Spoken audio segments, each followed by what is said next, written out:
Hey guys welcome back. र आज चाहिँ हामी सी प्रोग्रामिङको यो सिरिजमा फाइल्स कसरी ह्यान्डल गर्ने फाइलको बारेमा प्रष्ट बुझ्नेछौँ है। हाम्रो काउन्टर फाइल्सको बारेमा त थाहा नै छ। त्यो भनेको चाहिँ अब हाम्रो कम्प्युटर स्टोरेजमा भएको डाटाको कलेक्सन हो जुन चाहिँ सिंगल नेम अन्तर्गत हुन्छ हैन, एउटा नाम अन्तर्गत हुने हो नि त। र अब हामीले प्रोग्रामिङ कोडहरु त सबै फाइल्समा त गरेर राखौँ नि हैन, यसरी बुझ्नु होला। र यो भिडियो चाहिँ झन् बुझिहालिन्छ। र आज चाहिँ हामी नयाँ फाइल क्रिएट गर्नेछौँ है, अनि क्रिएट गरेको फाइल ओपन गर्नेछौँ, त्यसलाई क्लोज पनि गर्नेछौँ र त्यहाँभित्र लेख्नुपर्ने कुराहरू या त केही हेर्नुपर्ने कुराहरू हेर्नेछौँ है त। र फर्स्टमा बुझ्नु पर्यो हामी फाइल पोइन्टरको बारेमा। सीमा चाहिँ हामीले फाइल पोइन्टर फाइलहरूसँग काम गर्नको लागि युज गर्छौँ भन्नाले फाइल पिटिआर। र अब हामीले यहाँ पिटिआर भनेको पोइन्टर भइहाल्यो। र हामीले पोइन्टर क्रिएट गरौँ कुन टाइपमा भन्दा फाइल टाइपमा। त्यो भन्दाखेरि अब हामीले यो पोइन्टर चाहिँ हामीले फाइलहरुसँग काम गर्नलाई युज गर्यो। र हामीले अब त्यो फाइल पोइन्टर कसरी भित्रैबाट कसरी काम गर्छ भनेर चाहिँ बुझ्नु पर्दैन है त। पहिला अब हामी ओपन गरौँ फाइल ओपन गर्नको लागि चाहिँ अब किन ओपन गर्ने त भन्दाखेरि अब लेख्न या त हेर्नलाई। त्यसको लागि चाहिँ हामी एफ ओपन फंक्सन भन्ने युज गर्छौँ जुन चाहिँ हाम्रो studio.h हेडर फाइलमा इन्क्लुड भएको हुन्छ। मतलब एक्जाम्पल हेरौँ, एउटा file PTR pointer equal to F open location to the file र एटेक्स। लोकेसन टु द फाइल भन्नाले चाहिँ हाम्रो फाइलको लोकेसन र डब्लु यो फर्स्ट प्यारामिटर छ। यसलाई हामी फर्स्ट प्यारामिटर भनौँ हैन। फर्स्ट प्यारामिटर चाहिँ हाम्रो कम्प्युटरमा भएको फाइलको लोकेसन हो भने सेकेन्ड प्यारामिटर चाहिँ हाम्रो ओपनिङ मोड मतलब कसरी ओपन गर्ने त। अब डब्लु भन्नाले चाहिँ हाम्रो के हो त भने राइटिङ मोड हो, जुन चाहिँ हामीले डाटा राइट गर्नको लागि काम लाग्छ त्यो फाइलमा। र आर हामीले यहाँ लेख्यौँ भने चाहिँ हाम्रो के त रिडिङ मोड हो। अब हाम्रो कमनली युज फाइल मोडहरू छन् भने हामीले आर युज गर्छौँ के को लागि भन्दा रिड गर्नको लागि, कि स्क्रिनसट गरेर राख्नु होला, एकदमै काम लाग्छ हजुरहरूलाई। र अब डब्लुको लागि ओपन भइहाल्यो। त्यसरी नै अब ए भनेको एपेन्ड भन्नाले चाहिँ एड गर्ने हो है, एड गर्ने हो। त्यसै आर प्लस भन्नाले अब रिडिङ र राइटिङको लागि भइहाल्यो। एक्सप्रेसन हेर्न सक्नुहुनेछ, पज गरेर नि हेर्नु होला कि त। डब्लु प्लस भनेको अब रिडिङ र राइटिङको लागि, त्यो पनि दुईटा आर प्लस र डब्लु प्लस भने जस्तो छ। तर हाम्रो अलिकति फंक्सन चाहिँ अलिकति फरक छ यस दुईटामा।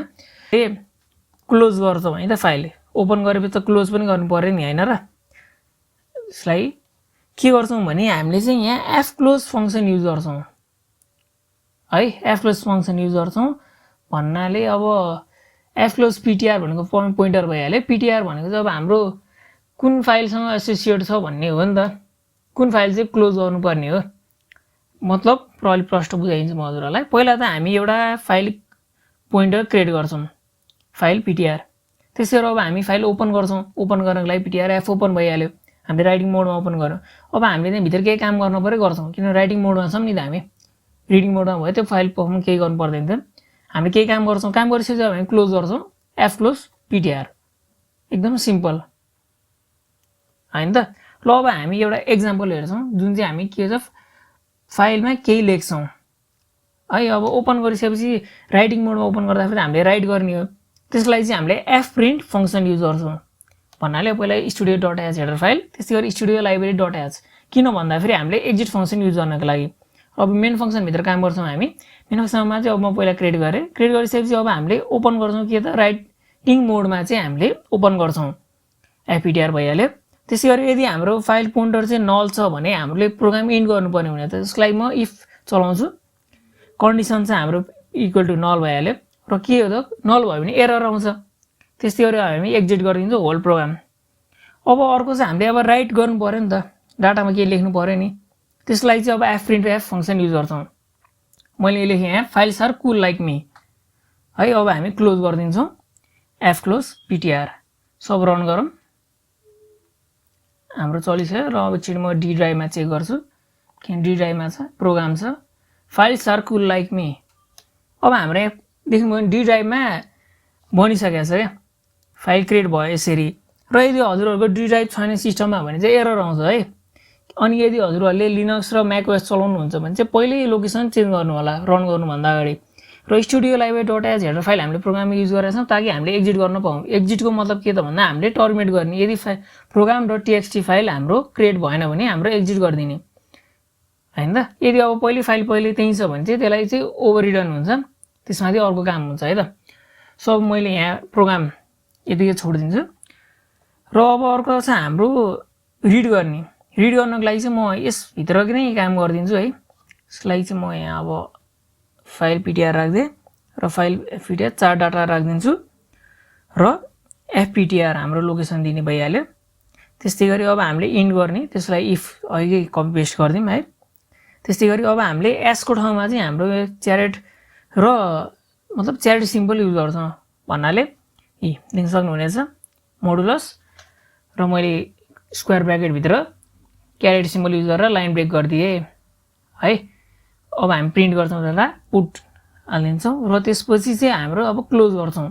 क्लोज गर्नको लागि एफ क्लोज एफपिटिआर। सब रन गरौँ है त। Files are cool like me मतलब के भयो त भन्दा हाम्रो यहाँ फर्स्ट लाइन रिड गर्यो क्या, प्रोग्राम डट टेक्सटी फाइलको फर्स्ट लाइन रिड गरिदियो। यदि हाम्रो सबै अलि धेरै छ भने त्यसलाई सबलाई रिड गर्नको लागि चाहिँ हामीले लुप चलाउन सक्छौँ या त एफरिड फङ्सन युज गर्न सक्छौँ, जुन चाहिँ हामी अर्को लेसनमा कभर गर्नेछौँ है त। अर्को मतलब अर्को भिडियोमा। सो अब यदि मैले यहाँ मेरो प्रोग्राम भन्ने फाइल मैले डिलिट गरिदिएँ भने चाहिँ अब रन गर्दा के आउँछ त? एरर, किनभने त्यहाँ फाइल भएन नि त। यो इफ चल्यो क्या हाम्रो है त। अब बाइनेरी फाइल्सहरूसँग चाहिँ अब के ध्यान दिनुपर्छ भने त्यो फाइल त फाइल हुन्छ नि त, टेक्स्टी फाइल जस्तै बाइनेरी फाइल पनि हुन्छ। अब हजुरको अपरेटिङ सिस्टममा भर पर्ने कुरा हुन्छ, किनभने टेक्स्ट र बाइनेरी फाइलमा खासै फरक छैन। यदि लिनक्स युजरहरू हुनुहुन्छ भने त्यहाँ केही फरक हुँदैन, तर विन्डोज चलाउनुहुन्छ भने चाहिँ त्यहाँ फरक छ है। अब टेक्स्ट फाइल भनेको चाहिँ डट टेक्स्टी फाइल हो, जुन चाहिँ हामीले टेक्स्ट फाइलहरूसँग काम गर्न हेल्प गरिदिन्छौँ भनौँ होइन। र अब हामीले लेख्न या हेर्न बुझ्नलाई त एकदम सजिलो छ टेक्स्ट फाइल। र बाइनेरी फाइल पनि अब के हो भने डट बिआइएन फाइल हो, जुन चाहिँ अब डाइरेक्टली टेक्स्ट फाइल जसरी रिड गर्न मिल्दैन र डाइरेक्टली प्लेन टेक्स्ट जसरी पनि हामीले डाटा स्टोर गर्न सक्दैनौँ। र डट बिआइएन फाइलहरू चाहिँ हामीले बाइनेरी फर्ममा लेख्नुपर्ने हुनेछ। अब हेर्न राइट गर्नलाई चाहिँ अब बाइनेरी फाइल पनि टेक्स्ट फाइल जस्तै सजिलो त छ। तर डिफ्रेन्स के छ भने यदि हामीले बाइनेरी फाइलमा रिड गर्नु छ भने चाहिँ हामीले आरबी भनेर युज गर्छौँ आरको ठाउँमा। त्यसै गरी राइट गर्नु छ भने डब्लुबी भनेर युज गर्छौँ र त्यसरी नै हाम्रो गइरहन्छ।